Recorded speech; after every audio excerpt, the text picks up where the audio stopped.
Are you on a mission to tame the Chinese measure word beast? Well, you've come to the right place. Measure words exist in both English and Chinese. The difference is in the frequency of their use. English uses them rather infrequently because they're not necessary to quantify most nouns. To quantify means to express or describe something as an amount or number. To help wrap your head around the use of measure words, here are some examples in English. Take notice of the measure words highlighted in blue. I can eat 4 slices of pizza. I need a piece of paper. And who wants 2 scoops of ice cream?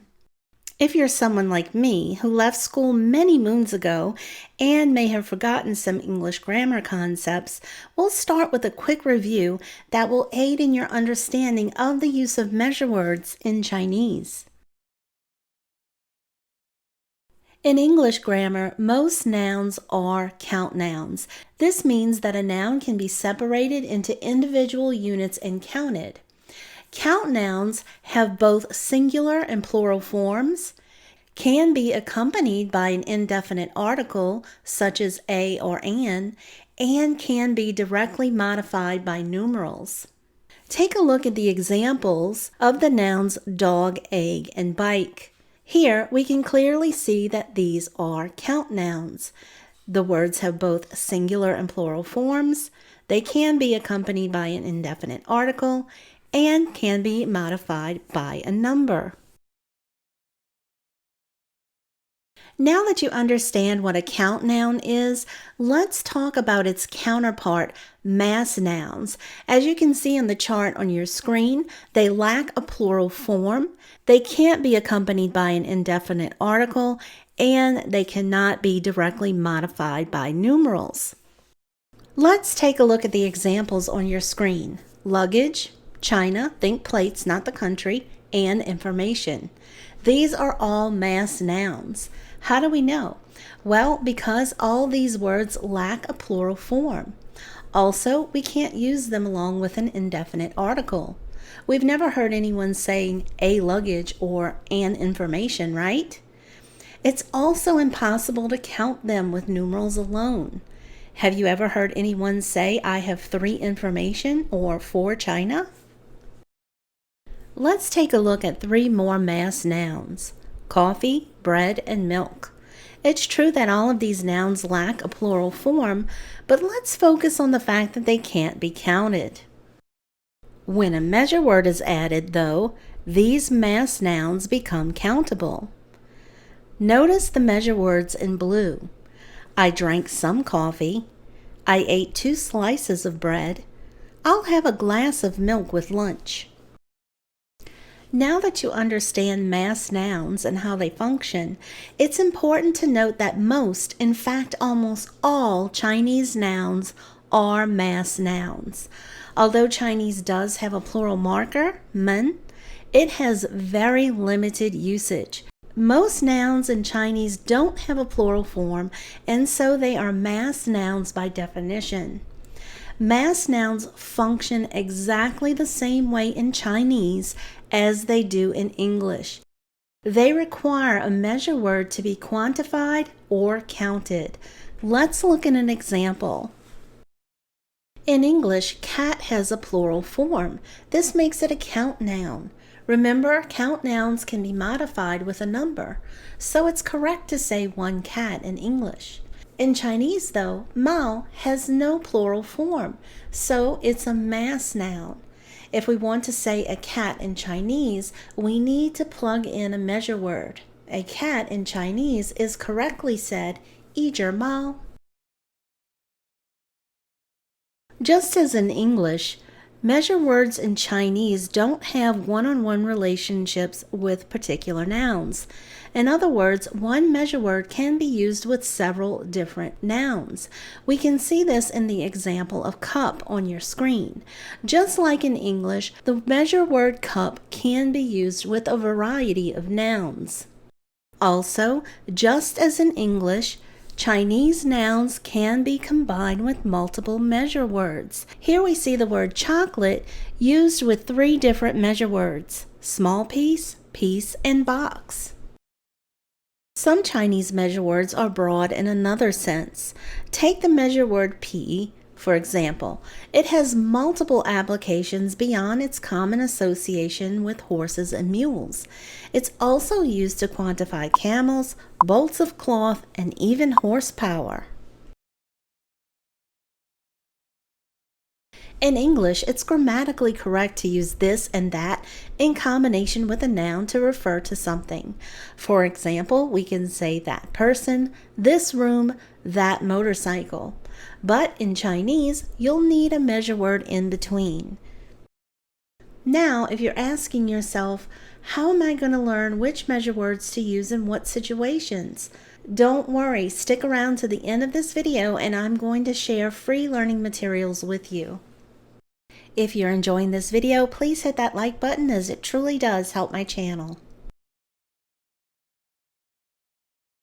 As a beginner, you can get by with using the generic measure word ge pretty much everywhere a measure word is required. If you want to attain Chinese fluency, though, you're going to have to start incorporating more appropriate measure words into your sentences.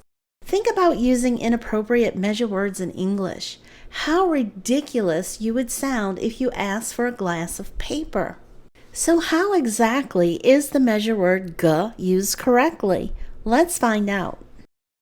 First, ge can be used as a generic measure word before a noun that doesn't have its own measure word. It is also proper to use ge between a verb and its object or complement. Ge can also be used between may or yo and some verbs or adjectives for emphasis. Finally, it can be placed before an approximate number to make a sentence informal. What about verbs? In Chinese, there are measure words for action verbs that usually function to show how many times an action has been done. The good news is that there's only a limited amount of them. Let's find out what they are. First up, we have bian. It's used to describe the whole process of an action from beginning to end. Next up, we have ci. Unlike bian, which describes a complete process, ci is used to measure how many times an action occurs regardless of whether or not it was fully completed. Finally, we have xia. It's used to indicate the time or order in which an action is done. Just like measure words for nouns, measure words for action verbs can follow a number, pronouns, and question pronouns. Videos and articles about measure words always tell you why they are necessary. The thing I don't hear people shouting from the rooftops is that learning measure words can help you with comprehension. Why? Well, Chinese is jam-packed with homophones. Homophones are words that have the same exact pronunciation but have completely different meanings. In fact, Chinese has just over 400 different syllables in total that are used to form all Chinese words. What? Take a look at a pinyin chart. It contains all the syllables you'll ever find in Chinese. What makes that insane is that my favorite Chinese dictionary has 200,000 entries. You see, Chinese arrives at new words in two ways. First, by adding different tones to all the syllables you see on that pinyin chart. Second, by combining those syllables together with or without tones, think neutral tones, to form new words. This creates an extraordinary number of homophones.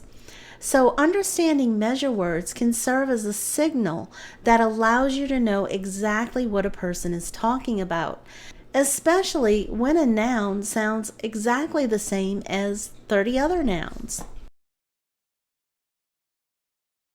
As promised, I won't abandon you to fight the measure word beast alone. After poring over my favorite hardback dictionary and online resources, I've compiled the ultimate list of Chinese measure words. The searchable chart is available now on my blog and includes a whopping 242 measure words. If you're a fan of spaced repetition and key flashcards, I have you covered there as well with a deck complete with tags so that you can learn the measure words for the most common categories. A 16-part video series is also available now on my website and on my YouTube channel that covers all the measure words by subject. Last but not least, you can grab a free PDF using the link in the description below. With that said, the sheer volume of measure words I've compiled might have you feeling a bit overwhelmed, but don't fret. Many advanced students don't know all the measure words out there. Instead, focus on learning about 25 of the most common ones. And when in doubt, use the generic measure word G. You can start using our 12 most common measure words video, which is linked in the description below. Once you have 25 down, work your way up to about 75 frequently used ones. Many of the measure words beyond that are used much less frequently in everyday conversation. Before I go, I want to leave you with 2 final tips. If you're a Pleco dictionary app user, you'll find that many words have the appropriate measure word to use at the bottom of the page, so be sure to check that out.